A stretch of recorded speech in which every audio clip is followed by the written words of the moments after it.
आप ये मान लीजिए कि भोजपुरी फिल्म इंडस्ट्री में आपका समय समाप्त हो गया। इस चीज को आपको मानना पड़ेगा।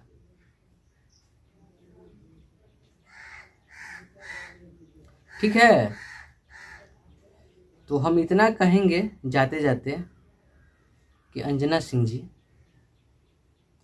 आपको अपने लैंग्वेज में सुधार लाने की बहुत ज़रूरत है, क्योंकि हम तो यूट्यूबर्स हैं।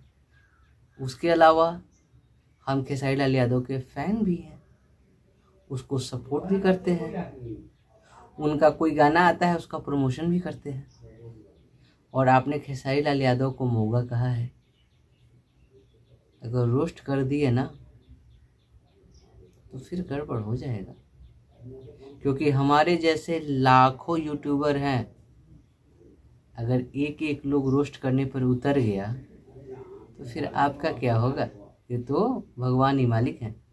मिलते हैं अगले वीडियो में, तब तक के लिए जय हिंद, जय बिहार, नमस्कार।